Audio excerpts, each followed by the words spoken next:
Hello everyone, आप सबका वांगशन bubble में फिर से एक बार बहुत बहुत बहुत स्वागत है। चलिए द हाफ मून थीव के पार्ट 51 को शुरू करते हैं। अब तक हमने देखा था कि ईबो के घर पर हाफ मून थीव का सफ़ेद लिफाफा पहुंच चुका है, जिसकी वजह से पूरे घर में तहलका मचा हुआ था। ईबो को इस बात से तो कुछ लेना देना नहीं था।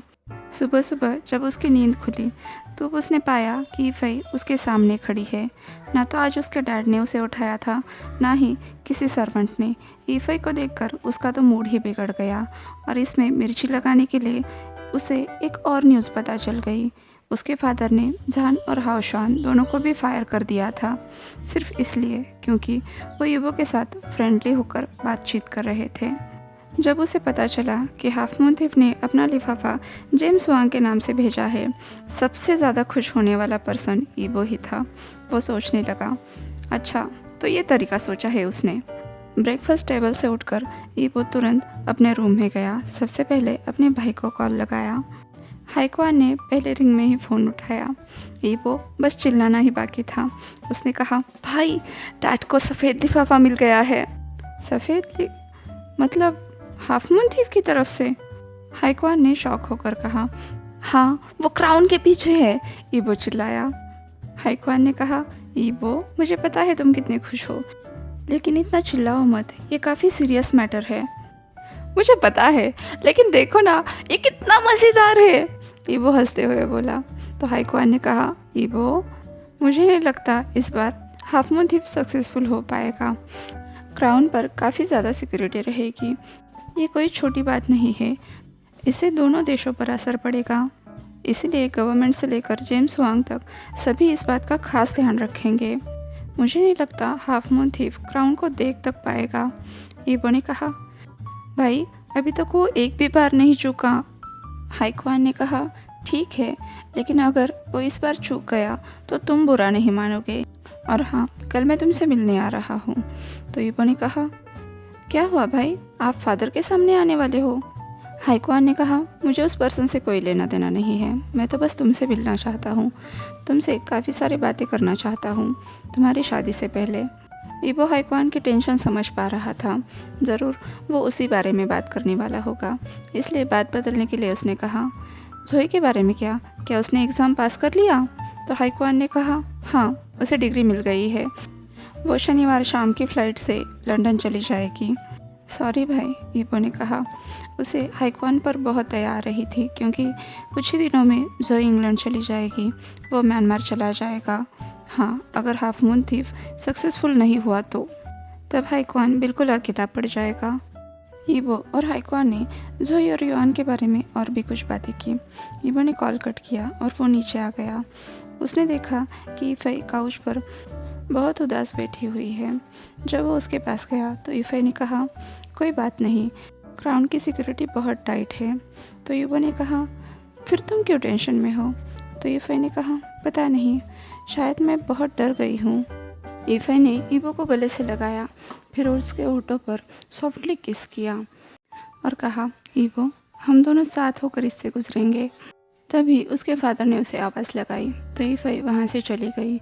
ईबो बस उसी तरफ देख रहा था जहाँ पर ईफई अभी अभी गई थी।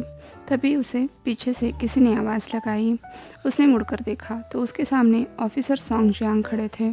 ईबो ने उसे वेलकम करते हुए कहा, ऑफिसर मुझे नहीं लगा था कि हम इस सिचुएशन में एक दूसरे से मिलेंगे। ऑफिसर ने हामी भरते हुए कहा, ये बात मेरे भी जॉब पर आन पड़ी है। अगर मैं हाफ मून थीव को नहीं पकड़ूंगा तो मुझे अपने जॉब से हाथ धोना पड़ेगा। पर मुझे अभी भी होप्स है कि मैं इस बार हाफ मून थीव को पकड़ सकता हूँ, क्योंकि मैं इस केस के बहुत करीब आ चुका हूँ। ईबो ने जवाब दिया। तो सोंग जियांग ने कहा, मुझे लगता है तुम इस बात से खुश नहीं हो। वैसे हाओशान की बातों से इतना तो समझ आ गया है कि ये शादी तुम्हारी मर्जी के खिलाफ हो रही है। ईबो ने कहा, इसीलिए तो मैं खुश हूँ कि हाफ मून थीव ने इस बार मेरे फादर को चुना। म्यांमार के रिवाजों के हिसाब से किंग को क्राउन पहनकर ही शादी करनी होती है। तो अगर हाफ मून थीव ये क्राउन चुराएगा तो मुझे सोचने का मौका मिल जाएगा। हो सकता है इस मैरिज से मैं बच जाऊँ। सोंग जियांग ने कहा, क्या प्रिंसेस अच्छी लड़की नहीं है? तो ईबो ने कहा, मैंने कब कहा कि वो अच्छी नहीं है? बस हम कुछ अजीब हालातों में मिले। अगर हालात सही होते तो शायद मैं उसे प्यार भी करने लगता, लेकिन दूसरी तरफ से अगर इतना प्रेशर हो तो मैं उस बारे में सोच भी नहीं सकता। और अभी के लिए तो ये बिल्कुल भी पॉसिबल नहीं है, क्योंकि मैं किसी और से प्यार करने लगा हूँ। उसी ने मुझ में से वो पर्सनैलिटी बाहर निकाली जो मैं हमेशा से बनना चाहता था। अगर वो नहीं मिलता तो मैं हमेशा एक नकाब ओढ़े रहता। सॉन्ग जियांग ने पूछा, कैसा नकाब? तो ईवो ने कहा, एक अच्छा पति होने का, जो अपने वाइफ से कभी चीट नहीं कर सकता। लेकिन अब लगता है कि मैं उसके बिल्कुल अपोजिट होने वाला हूँ। इस बार मैं अपने प्यार को नहीं जाने देने वाला। जानता हूँ ये प्रिंसेस के साथ गलत होगा और जानका के साथ भी, लेकिन सिर्फ इस बार मैं बस खुद के बारे में सोचना चाहता हूँ। जानका मतलब शाहजहान? सॉन्ग जियांग ने पूछा। बिल्कुल, ईवो ने कहा। तुम्हें पता नहीं था? मुझे लगा हाओशाओ ने तुम्हें सब कुछ बता दिया होगा। सॉन्ग जियांग ब्लश करने लगा तो ईवो ने कहा, मुझे हाओशाओ के बारे में पता है। वैसे भी मैंने तुम दोनों को बेकरी में किस करते हुए देखा था। जियांग और भी ज़्यादा शर्मा गया। उसने अपने आप को संभालते हुए कहा, वेल वो दोनों यहाँ पर नहीं है। तो ईवो ने कहा, उन दोनों को फायर कर दिया है। जियांग ने कहा, हो सकता है तुम्हारे फादर को तुम दोनों के रिलेशनशिप के बारे में पता चला हो। तो ईवो ने कहा, नहीं, हम हमेशा केयरफुल थे। सॉन्ग जियांग ने कहा, पता नहीं तुम्हारे फादर के दिमाग में क्या चल रहा है। वैसे भी हमने जितने भी प्लान बनाए थे उन्होंने उन सबको खारिज कर दिया। उनके हिसाब से वो सभी बहुत डेंजरस हो सकते हैं, लेकिन मुझे परवाह नहीं है। मुझे इस बार किसी भी तरह हाफ मून थीव को पकड़ना ही पकड़ना है, और इस बात के लिए मैं तुमसे भी माफ़ी मांगता हूँ। ईवो ने कंधे उड़ाते हुए कहा, ठीक है, तुम अपना काम करो। तो सॉन्ग जियांग ने कहा, क्या बात है, तुम इतना कॉन्फिडेंट हो कि क्राउन चुराया ही जाएगा? ईवो ने कहा, ऐसा नहीं है, मैं तो बस आपको गुड लक विश कर रहा हूँ। अब ईवो वहाँ से अपने कमरे में चला गया। थोड़ी देर बाद उसे दरवाज़ा खटखटाने की आवाज़ सुनाई दी। वो ईफे थी, इसलिए ईवो तुरंत बेड पर गया और वहाँ पर सोने की एक्टिंग करने लगा। ईफे उसके कमरे में चले आई। उसके साथ शायद कोई और भी था। ईफे ने दोबारा से ईवो को आवाज़ लगाई, लेकिन ईवो ने इग्नोर कर दिया। तब उसे किंग की आवाज़ सुनाई दी कि ईवो बिल्कुल ठीक है और सब कुछ ठीक हो जाएगा। प्रिंसेस को परेशान होने की ज़रूरत नहीं है। सब कुछ अपने फादर और फादर इन लॉ पर छोड़कर उसे भी ईवो की तरह बनना चाहिए। ईफे ने ईवो के माथे को चूम लिया और वो वहाँ से चली गई। ईवो को दोबारा से दरवाज़ा बंद करने की आवाज़ आई। अब वो बेड पर उठकर बैठ गया। क्या सच में चाइना का पुलिस डिपार्टमेंट और जेम्स हुआंग क्राउन की रक्षा कर पाएंगे? पर वो तो पूरे दिल से चाहता था किसी भी तरह से हाफ मून थीव उस क्राउन को चुरा ही ले। उसने बाहर सिक्योरिटी देखी। हाफ मून थीव कल आने वाला है।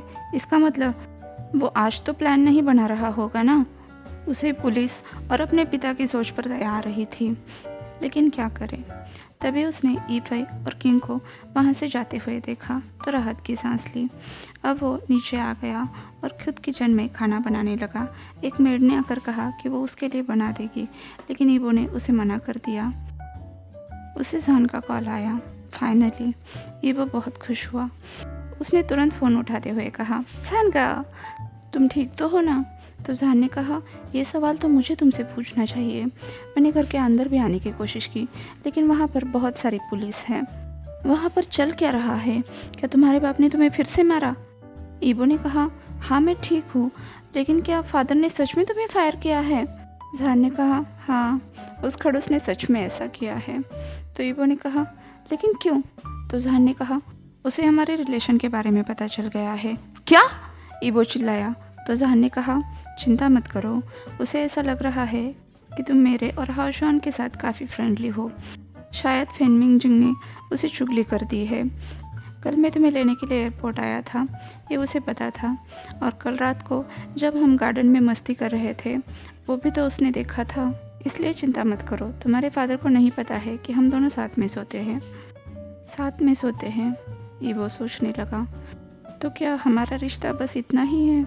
पर उसके दिल में भी मेरे लिए फीलिंग्स है ना?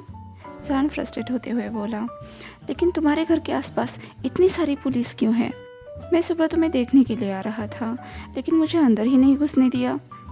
अच्छा, वो मुझे देखना चाहता था। क्या वो मेरी परवाह करता है? ये वो सोचने लगा। हाँ, वो क्राउन की सिक्योरिटी है। हाफ मून थीफ ने क्राउन चुराने का ऐलान किया है, ईवो ने कहा। एक्सक्यूज़ मी, जहान ने कहा। तो ईवो ने कहा, हाँ तुमने सही सुना, हाफ मून थीफ ने इस बार क्राउन चुराने का डिसीजन लिया है। चलो कम से कम इसी बहाने से मेरी शादी कुछ दिनों तक पोस्टपोन हो जाएगी और फिर मैं इस एंगेजमेंट से भी किसी तरह से छुटकारा पा लूँगा, ईवो बताने लगा। जहान बिल्कुल चुपचाप उसकी बातें सुन रहा था। तो ईवो ने कहा, जानगा, आप अभी भी लाइन पर हो ना?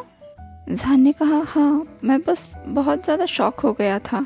वहाँ पर इतनी सारी पुलिस है कि तुम्हें लगता है कि हाफ मून थीफ वो क्राउन चुरा पाएगा? ईवो चुप हो गया। उसने बस कॉल कट कर दिया। अभी अभी उसने जहान को ये बताया था वो अपनी शादी से बच सकता है, वो अपनी एंगेजमेंट तक कैंसिल करने वाला है, लेकिन जहान को उस बात की बिल्कुल नहीं पड़ी थी। वो उसे ये हिंट दे रहा था कि उसका फ्यूचर जहान के साथ हो सकता है, लेकिन क्या जहान को कोई फ़र्क नहीं पड़ता? ईवो उदास होते हुए सोचने लगा, क्या यहाँ पर बस मैं अकेला ही खुश हूँ? तभी उसका फ़ोन फिर से बजा। दांत पीसते हुए उसने फ़ोन उठाया। ईवो, क्या हुआ था? कॉल कैसे कट गया? जहान ने पूछा। तो ईवो ने कहा, जहान का, मुझे सच बताओ, क्या तुम मुझसे प्यार भी करते हो? मैंने अभी अभी तुम्हें बताया कि हमारा फ्यूचर एक साथ हो सकता है, लेकिन तुम्हें किस चीज़ की परवाह है? क्राउन की चोरी हो जाने की? मुझे सच बताओ, मैं तुम्हारे लिए कौन हूँ? क्या तुम सिर्फ अपनी डिज़ायर सेटिस्फाई करने के लिए मेरे पास आते हो? क्या मैं भी तुम्हारे लिए बाकियों की तरह बस एक फ्लर्ट ही हूँ? जिस तरह से मैं तुम्हारे लिए फील करता हूँ, क्या तुम मेरे लिए नहीं करते? ईवो, तुम... हाँ बोलो जहान का, ईवो ब्लिंक करता हुआ बोला। तो जहान ने कहा, हाओशान ने मुझे कल हिंट किया था, लेकिन मुझे नहीं लगा था कि तुम भी ऐसा सोचते हो। तो ईवो ने कहा, मुझे नहीं परवाह कि हाओशान क्या सोचता है और तुम्हें क्या हिंट दे रहा है। मुझे हमारे रिश्ते में एश्योरेंस चाहिए, वरना मैं आगे नहीं बढ़ सकता। ईवो, मैंने ये कब... जहान आके बोल रहा था, लेकिन ईवो सुन नहीं पाया क्योंकि उसके फादर ने फ़ोन छीनकर कॉल कट कर दिया था। आप ये क्या कर रहे हो? ईवो चिल्लाया। तो उसके डैड ने कहा, जानगा, तो तुम सच में दोस्त बन गए हो। मैंने कहा ना, दोस्ती किसी काम की नहीं होती, अंत में जाकर दोस्त धोखा ही देते हैं। तो ईवो ने कहा, हाँ क्योंकि आप ऐसा सोचते हो, लेकिन हर दोस्त ऐसा नहीं होता। जेम्स वांग ईवो की तरफ बहुत गुस्से से देखने लगा, लेकिन उसने उसे नहीं मारा क्योंकि कल शादी थी। अगर ईवो के चेहरे पर थोड़े से भी निशान हो जाते तो सबको पता चल जाता। उसने नौकरों से कहकर ईवो को उसके कमरे में लॉक करवा दिया। ये सब कुछ किचन की खिड़की से ऑफिसर सोंग जियांग देख रहा था। जब जेम्स वांग ने उसे नोटिस किया तो उसने तुरंत किचन के पर्दे बंद कर दिए। कैसा वाहियात आदमी है, ऑफिसर सोंग जियांग बोला और वो वहाँ से बाहर आया। तभी उसने नोटिस किया ऑफिसर वांग भी वहाँ पर मौजूद है। उसने तो 2 दिन की लीव ली हुई थी, तो वो यहाँ पर क्या कर रहा है? ऑफिसर सोंग जियांग सोचने लगा। अब वो ऑफिसर वांग के पास आ गया। उससे पूछा कि वो वहाँ पर क्या कर रहा है। तो ऑफिसर वांग ने कहा कि उसने छुट्टी ज़रूर ली है, लेकिन जैसे ही उसने हाफ मून थीफ की खबर सुनी उसे लगा कि उसकी यहाँ पर ज़रूरत हो सकती है, इसलिए वो तुरंत यहाँ चला आया। अरे वाह, रूमर्स तो बहुत जल्दी फैल जाती है, ऑफिसर ने कहा। वैसे तुम्हारा जेम्स वांग के बारे में क्या ख्याल है? उसने पूछा। तो ऑफिसर वांग बताने लगा, मेरे ख्याल से वो पैसों से बहुत ऑब्सेस्ड पर्सन है, इसीलिए तो उसने ईवो का जीना हराम कर दिया है। कैसे? ऑफिसर सोंग जियांग ने पूछा। तो ऑफिसर वांग ने कहा, मैं कोई अंधा नहीं हूँ, मुझे पता है अगर कोई प्यार में होता है तो किस तरह से बिहेव करता है, और ईवो को देखकर बिल्कुल नहीं लगता कि वो उस राजकुमारी से थोड़ा सा भी प्यार करता होगा। तुम्हें तो उसके बारे में काफ़ी खबर है, सोंग जियांग ने कहा। तो ऑफिसर वांग ने कहा, हाँ वो 7 दिन तक मेरे पास रहा था जेल में। ऑफिसर की आंखें बड़ी बड़ी हो गई। उसने कहा, ईवो जेल में था? तो ऑफिसर वांग ने कहा, हाँ उसके डैड ने उसे भेजा था उसकी एंगेजमेंट से पहले। शायद उसने ईवो को धमकाया होगा, तभी ईवो इस एंगेजमेंट के लिए मान गया। तुम मजाक तो नहीं कर रहे ना? ऑफिसर सोंग ने कहा। तो ऑफिसर वांग ने कहा, मैं मजाक क्यों करने लगा भला? उसके फादर ने उसे 1 हफ्ते तक जेल में रखा, फिर 1 हफ्ते बाद उसे खुद ही छुड़ा लिया। उसके साथ वो तुम्हारे वाला कैदी भी था जिसे तुमने हाफ मून वाली रात को कैसीनो के बाहर पकड़ा था। मैंने तो उन दोनों को मेकआउट करते हुए भी देखा था। मुझे तो लगा कि वो दोनों एक दूसरे से प्यार करने लगे हैं। जियांग का मुंह खुला का खुला ही रह गया। इसका मतलब शाहजहां और ईबो जेल में मिले थे। उसे बस इतना याद था कि उसने एक कैदी को पकड़ा था जिसने किसी को बहुत बुरी तरह से मारा था। लेकिन वो शाहजहां है और वो जेल से एक दूसरे को जानते हैं। ये तो कुछ ज़्यादा ही बड़ा इत्तेफाक हो गया, वो सोचने लगा। आज के लिए बस इतना ही। आपसे अगले वीडियो में मिलती हूँ।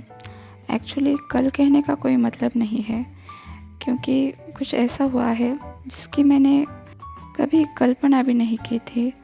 मुझे अपनी पहली स्टोरी रोमांस बीनीथ हेवन को हटाना पड़ रहा है, क्योंकि उसके ऑथर ने मुझे कॉपीराइट स्ट्राइक की धमकी दी है। अगर मैं उसके कंटेंट को रखना चाहती हूँ तो मुझे उसे कुछ पे करना पड़ेगा, लेकिन वो अमाउंट मेरे अर्निंग से भी ज़्यादा है, इसलिए मैंने उस चीज़ को मना कर दिया। वैसे भी एक मूडी पर्सन के साथ मैं डील नहीं कर सकती।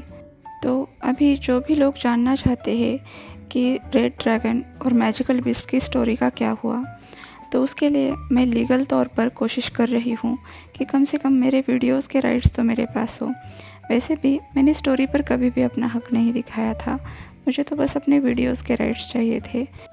लेकिन क्योंकि सुनी सुनाई स्टोरी को ज़्यादा लोग सुनना पसंद नहीं करते हैं, ऐसा ऑथर को लगता है, और वो खुद इस पर काम करना चाहती है।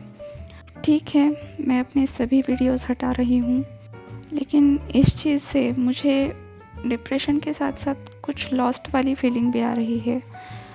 मैंने आज का वीडियो भी बहुत मुश्किल से बनाया है। आशा करती हूँ कि मैं जल्दी इससे रिकवर हो जाऊँ और साथ ही अपने वीडियोस को रखने का कोई लीगल वे ढूंढ पाऊँ। तो ठीक है, फिर अगले वीडियो में मिलते हैं। तब तक के लिए वांगशान बबल में खुश रहिए। Bye bye, see you soon.